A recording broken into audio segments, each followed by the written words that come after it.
The red carpet of Hollywood's golden age was more than a pathway to fame. It was a brilliantly lit threshold into a gilded cage, a system of such profound and institutionalized control that its mechanisms bear a haunting resemblance to the core definitions of human trafficking. We have long dissected the scandals, the addictions, the tragic ends, treating them as individual failures or the price of extraordinary fame. But what if these personal catastrophes were in fact the inevitable symptoms of a larger, predatory commerce? This exploration ventures beyond the familiar narratives of studio pressure and into a realm of organized exploitation, where human beings, particularly the young, the vulnerable, and the desperate, were sourced, groomed, branded, and traded as commodities within an economy of influence, desire, and power. The Dream Factory operated with a dual ledger, one that recorded box office receipts and star salaries, and another, hidden one, that accounted for the transactional use of human bodies and spirits. The stories of its greatest stars are often tales of survival within this covert market. To speak of Clark Gable's debts to mob-linked fixers, of Marilyn Monroe's procurement for political figures, of Judy Garland's pharmacological bondage, is to begin to map the contours of a trafficking network that used Hollywood as both its marketplace and its most effective cover. The following accounts of 10 iconic figures are not an attempt to posthumously vilify victims, but to reconstruct the architecture of the trap that ensnared them, revealing how the most luminous faces of an era were also, tragically, some of its most valuable and exploited currency. Number 1. Judy Garland. The tragedy of Judy Garland stands as the quintessential case study in the studio system's capacity for total human commodification, a process that meets modern criteria for trafficking in its methods of recruitment, control, and exploitation. Signed by Metro-Goldwyn-Mayer at the age of 13, the girl-born Frances Gumm was not merely hired. She was legally acquired and systematically remade. Her controller, studio mogul Louis B. Mayer, established a relationship of terrifying dependency, famously beginning by telling her she was a plain little girl whom he would nonetheless help. This was the first step in a grooming process, isolating the target, destabilizing their self-worth, and positioning oneself as the sole provider of salvation. The control quickly became biological and psychological. To manage the asset, studio doctors prescribed a brutal regimen of amphetamines to suppress her appetite and sustain energy during marathon shoots, and barbiturates to force her to sleep, creating a chemical yoke from which she would never escape. This was not mere workplace pressure. It was a calculated method of altering a miner's physiology to maximize productivity, a form of control as definitive as locking a door.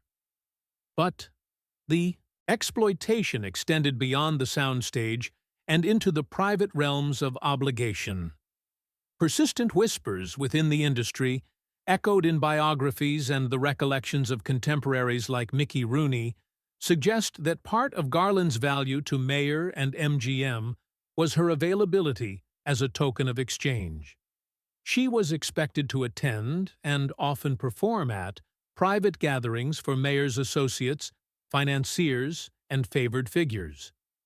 In these settings, the vibrant performer became a living favor, her presence a currency Mayer spent to solidify business relationships. The understanding was implicit. Compliance was tied to career continuity. Garland's mother, Ethel, complicit in her daughter's financial exploitation, served as a facilitator, delivering the child to the studio's grasp. Garland's entire adolescence was thus a state of trafficked existence, recruited as a minor under the promise of a dream, transported to the confines of the studio lot, controlled through addictive substances and psychological manipulation, and exploited for labor and for the enhanced access and influence her presence granted to her handlers. Her subsequent lifelong struggles were not a personal failing, but the direct pathology resulting from a childhood spent as a controlled commodity. Her personhood systematically broken and rebuilt to serve a corporate and personal profit motive that cared nothing for the human being at its core. Number 2. Jean Harlow. The narrative of Jean Harlow, Hollywood's original platinum blonde bombshell, is a stark parable of maternal betrayal and transactional femininity, where the primary trafficker was the one person meant to provide unconditional protection. From the outset, Harlow's mother, Jean Bellow, viewed her daughter's staggering beauty not as a trait to be nurtured, but as a capital asset to be leveraged. Harlow's entry into the adult world of exchange was shockingly premature.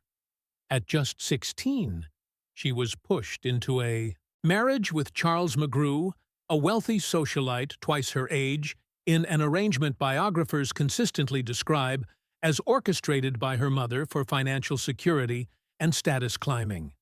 This pattern of using Harlow's relationships as commercial bargains defined her career.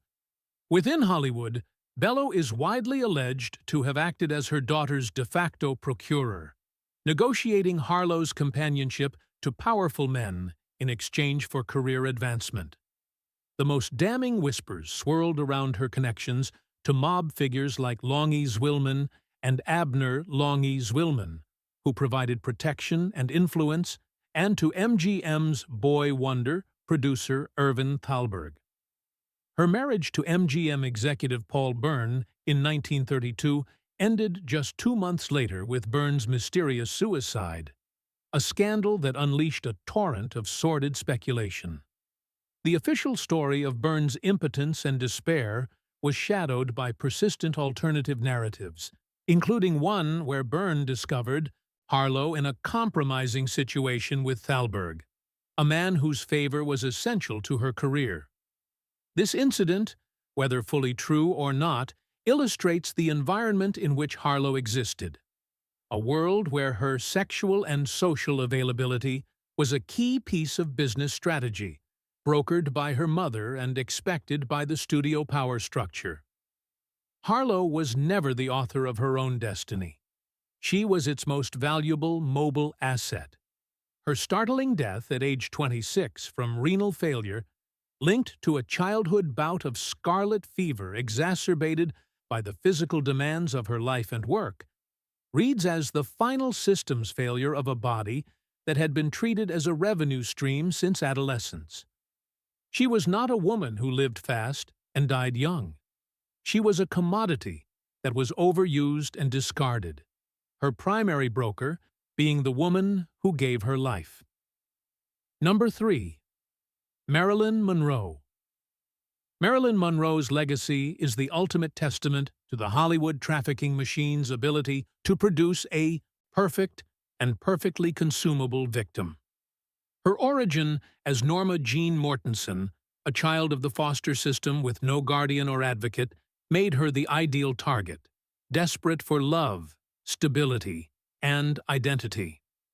Her early career saw her passed between handlers, each teaching her that her value was inextricably linked to her sexuality. Her first major agent, Johnny Hyde, a powerful man 30 years her senior, became her lover and relentless promoter, literally dying while trying to secure her stardom. This relationship cemented a dangerous template. Older, powerful men would provide access in exchange for intimate possession. But the most severe allegations come from Monroe's own purported words. In private diaries and sessions with her psychiatrist, Dr. Ralph Greenson, she reportedly detailed being forced into a sexual encounter with a top studio executive in exchange for a contract early in her career, an experience she described as a rape. This was not the casual casting couch euphemism, but a violent assault framed as a business transaction, its silence enforced by the studio's legal and publicity apparatus. This pattern escalated to the highest levels of power. Her connections to President John F. Kennedy and Attorney General Robert F. Kennedy facilitated through intermediaries like actor Peter Lawford and his wife Patricia Kennedy Lawford, have long been the subject of speculation regarding procurement. Monroe was, by credible accounts, passed along within this powerful circle. The infamous 1962 birthday serenade for JFK at Madison Square Garden was a very public display of a privately understood dynamic. Her despair in the final months of her life, as these powerful men reportedly cut off contact, reveals her ultimate realization. She was a disposable item in their economy. Even in death, her body became a site of contested ownership and ongoing exploitation. Monroe was not just a star. She was the most famous product of a network that sourced vulnerable girls, refined them into fantasies, and sold access to them to the most powerful buyers on earth. Her enduring mystery is not about how she died, but about how thoroughly the system around her succeeded in consuming every last piece of her humanity. Number 4. Montgomery Clift. The heartbreaking story of Montgomery Clift reveals that the shadow trade of Hollywood was not exclusively heterosexual, exploiting young men within a clandestine homosexual underworld with parallel ruthlessness. Clift arrived in Hollywood as a paragon of sensitive androgynous beauty, an immediate object of desire. While he had genuine friendships, like his profound bond with Elizabeth Taylor, he was also vulnerable to predators who operated within the industry's hidden gay networks. In an era where homosexuality was a career-ending secret, powerful men, certain directors, producers, and executives could leverage their influence and the threat of exposure to gain sexual access to young actors. Clift, conflicted and private about his sexuality, was a prime target. There are persistent accounts, detailed in biographies like those by Patricia Bosworth, of him being subtly assigned to or pursued by older influential figures as a condition of social or professional inclusion. These networks functioned as informal trafficking rings, exchanging introductions, roles, and protection for companionship and sex. The infamous 1956 car accident that shattered his face is often seen as the pivotal tragedy, but it was merely a physical manifestation of a pre-existing fracture. The accident happened after he left a dinner party at Taylor's house. The frantic, secretive response from his friend and fixer, Agent Lou Wasserman, and others to get him medical help without scandal, underscores the climate of clandestine control. Post-accident, his addiction to painkillers and alcohol deepened, but these were not merely responses to physical pain.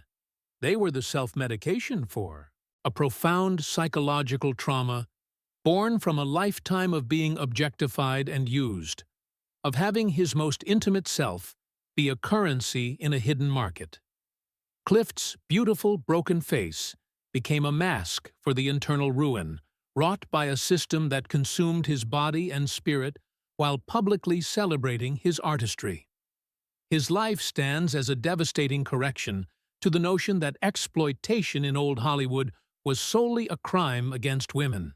Number 5. Rita Hayworth. Rita Hayworth's transformation from Margarita Carmen Cancino into a love goddess is one of Hollywood's most famous makeovers, but it was, in essence, a rebranding of stolen property. The thief and owner was Columbia Pictures boss Harry Cohn, a man notorious for treating his contract players as chattel. Cohn engineered Hayworth's entire identity. Electrolysis raised her hairline, her hair was dyed fiery red, her name was changed, and she was drilled in acting, dancing, and comportment. He didn't just manage her career, he owned her, famously stating he could have any actress on the lot for the price of a fur coat. Hayworth was coerced into a sexual relationship with Cohn, a man she reportedly found repulsive, under the palpable threat of professional annihilation. This alone constitutes a severe abuse of power and coercive control. However, The trafficking allegations extend further. For years, credible Hollywood lore, supported by the research of journalists and biographers, has alleged that Cohn used Hayworth as a supreme favor, loaning her out for evenings or weekends to associates, business partners, and powerful figures outside the industry, including military leaders during World War II. She was positioned as the ultimate incentive. Her 1949 marriage to Prince Ali Khan, the playboy son of the spiritual leader of the Ismaili Muslims, is often viewed through this transactional lens. Evidence suggests Cohn and the Columbia brass actively encouraged and facilitated the relationship, seeing tremendous promotional value and a boost to the studio's international prestige.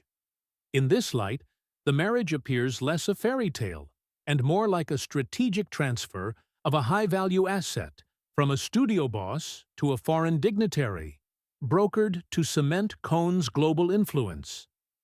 Hayworth spent her later years battling alcoholism and Alzheimer's, a disease that allowed her to forget the very identity that had been forced upon her. Her famous lament, "Every man I've known has fallen in love with Gilda and wakened with me," speaks to the core tragedy. She was trapped inside a manufactured product that men consumed, while her true self remained a prisoner, bought and paid for by Harry Cohn. Number 6. Frank Sinatra. Frank Sinatra's world exemplifies how trafficking at the apex of power operates not through crude coercion alone, but through the sophisticated exchange of access, favor, and human connection within an economy of influence. Sinatra's indelible links to organized crime, documented by the FBI and congressional committees, were foundational to his rise. Mob boss Sam Giancana allegedly strong-armed a club owner into hiring the young singer, creating a lifelong debt. Sinatra's role evolved from beneficiary to essential connector, a glamorous bridge between the underworld, Hollywood, and politics. He became widely rumored to be a key facilitator or procurement specialist for the Kennedy political circle, using his Rat Pack charisma and access to beautiful women to supply companions for President John F. Kennedy and others.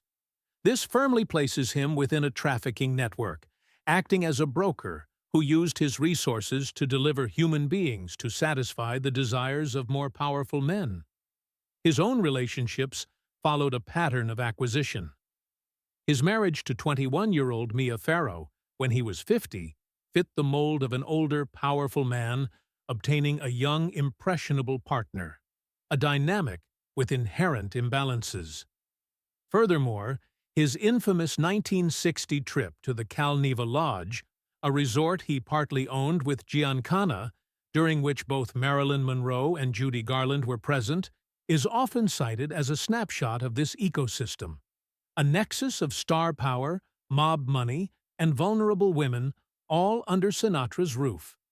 He was not a street-level pimp, but a high-functioning node in a network that treated certain women as perks of ultimate power.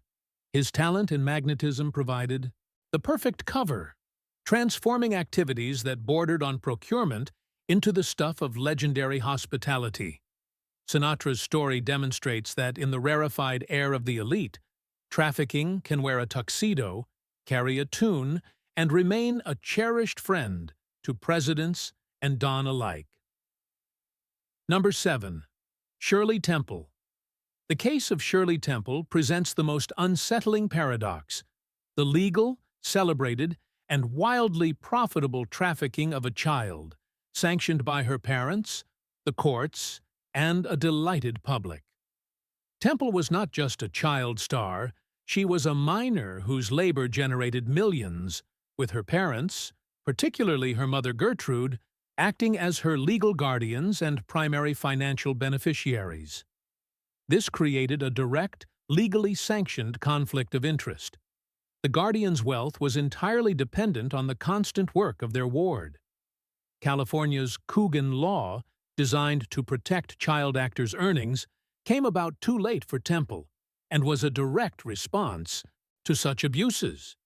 Gertrude Temple managed her daughter with a militaristic precision, enforcing a grueling work schedule that would be unthinkable for an adult, all while maintaining the illusion of sunny, playful normalcy. Off the set, Temple was paraded before studio executives, businessmen, and dignitaries.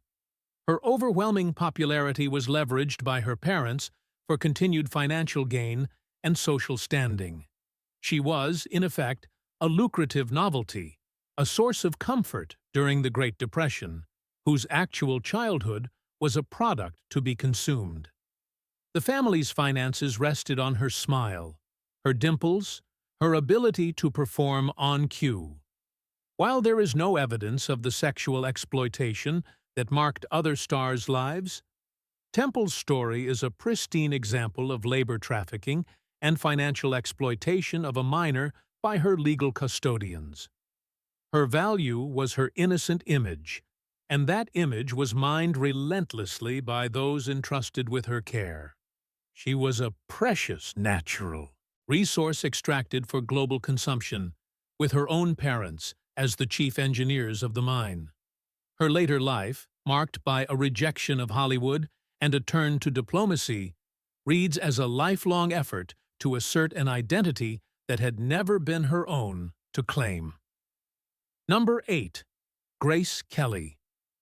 The marriage of Grace Kelly to Prince Rainier III of Monaco is universally packaged as the ultimate fairy tale, but a closer examination reveals it as one of history's most elegant and high-stakes transactions, a merger where the bride was a key, if passive, asset. Kelly was not a wilting ingenue, but a formidable, Oscar-winning actress. Yet, in the negotiations that led to her becoming Princess of Monaco, she was represented by powerful male interests that brokered her personhood. Her father, John B. Kelly, a domineering, self-made millionaire and former Olympian, was a central figure. He, along with MGM executives and the princely court, engaged in talks that bore little resemblance to romance. Critical to the deal was the issue of succession.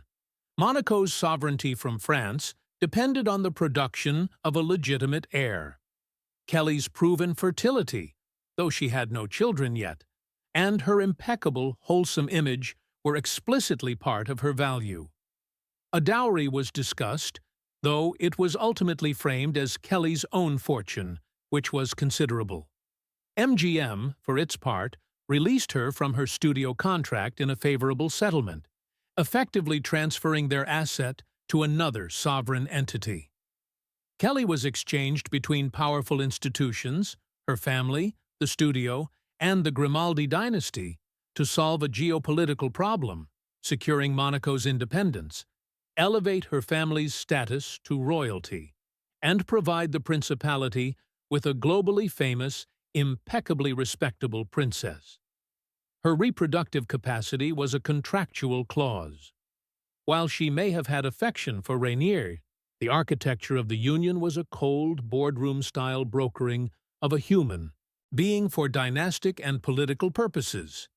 The fairy tale was, in truth, a diplomatically and financially negotiated transfer of a high-value female asset from one powerful sphere to another. Number 9.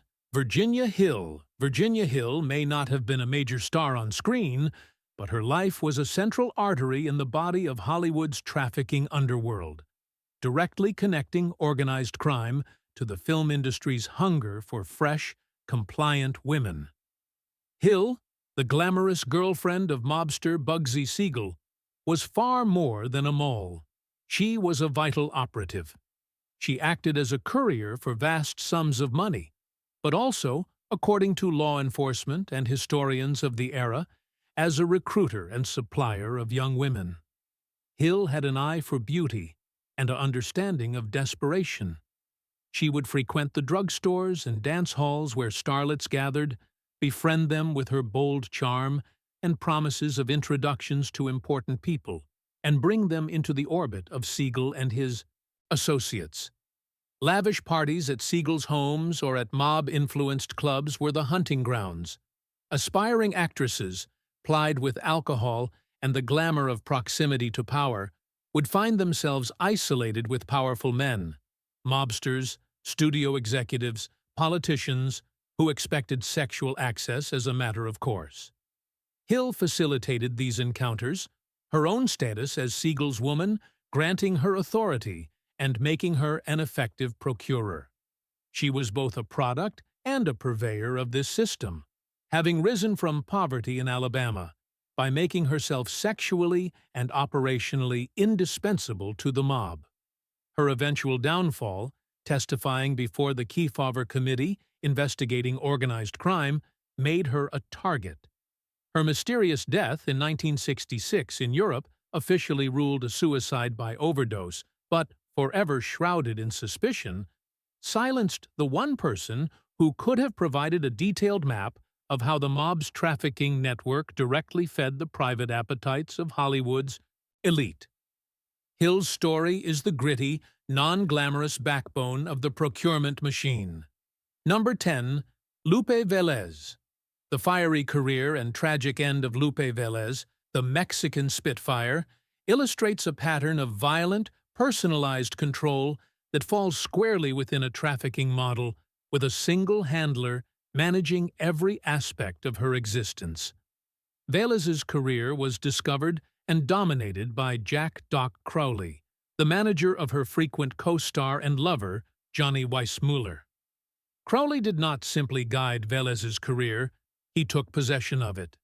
He isolated her from other influences, controlled her finances, and, by multiple accounts from Hollywood insiders of the time, used physical intimidation and violence to ensure her compliance. Crowley's management strategy reportedly involved strategically using Velez's sexuality to advance his own standing, effectively offering her as a favor or incentive to his business associates and powerful figures within the industry. Her relationships were notoriously turbulent and abusive, often with older, controlling men, suggesting a repeated gravitation towards the dynamic she was conditioned to accept. Her final, sensationalized suicide, surrounded by candles and clutching flowers, has been unfairly mocked, but it was the desperate act of a woman who saw no exit. Feeling trapped by an unwanted pregnancy, by the relentless scrutiny of the press, and by a life cycle of exploitation that began when she was a young girl brought to Hollywood full of hope, Velez chose a staged, dramatic end, the last performance she could fully control. Her story is that of a captive, her vibrant public persona, a mask for a private life of coercion and despair, with her manager acting as her warden and broker. These 10 narratives, spanning from the highest echelons of royalty to the gritty mob underworld, form a horrifyingly consistent pattern. They reveal that the golden age of Hollywood was not merely an era of artistic innovation and glamorous stars. It was a sophisticated, multifaceted human marketplace. The trafficking occurred in plain sight, disguised as studio contracts, managed by parents, brokered by agents, and demanded by the industry's most powerful patrons.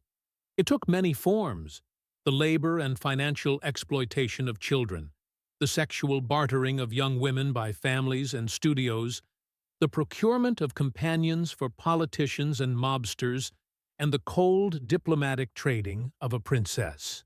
The common thread is the reduction of human beings to transferable assets within an economy of power.